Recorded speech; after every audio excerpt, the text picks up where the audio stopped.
एक चहल पहल भरे शहर में, जहां गगनचुंबी इमारतें आसमान छू रही थी और चहल पहल कभी खत्म नहीं होती थी, अर्जुन नाम का एक छोटा लड़का रहता।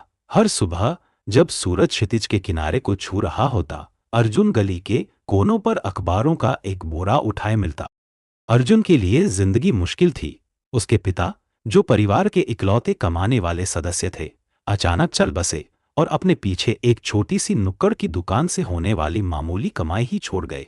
3 बच्चों में सबसे बड़े होने के नाते अर्जुन ने अपने परिवार की मदद करने का बीड़ा उठाया। उसने चुपचाप घर का खर्च चलाने वाले की भूमिका निभाई, सुबह अखबार बेचने में बिता और फिर एक सरकार। उन अखबारों के पन्नों में कुछ ऐसा था जो उसे सिर्फ बिक्री से कहीं ज्यादा आकर्षित करता था। हर साफ पन्ने पर दुनिया भर की घटनाएं छपी होती थी। सफलता, असफलता, राजनीति, अर्थव्यवस्था की कहानियां और सबसे जरूरी असाधारण उपलब्धियां हासिल करने वाले आम लोगों की कहानियां। इन्हीं पन्नों से अर्जुन को पहली बार भारतीय प्रशासनिक सेवा।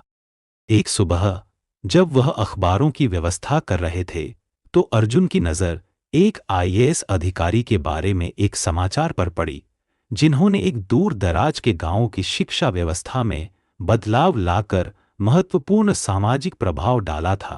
इससे प्रेरित होकर उन्होंने खुद एक आईएएस अधिकारी बनने का सपना देखा, ताकि लोगों की मदद कर सकें।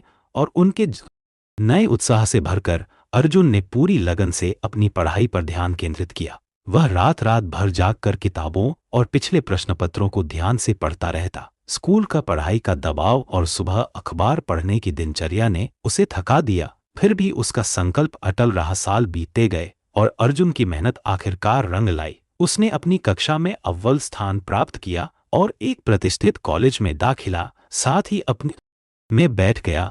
यह सफर चुनौतियों से भरा था, फिर भी नतीजे घोषित होने पर उसकी लगन की जीत हुई। अर्जुन ने परीक्षा में अच्छे अंक प्राप्त किए और आईएएस अधिकारी के रूप में पद प्राप्त किया। एक सफल अधिकारी के रूप में अपने साधारण मोहल्ले में लौटकर अर्जुन छोटे बच्चों के लिए एक आदर्श बन गए और उन्होंने साबित किया कि अगर पूरे जुनून के साथ आगे बढ़ा जाए तो सफलता जरूर मिलेगी।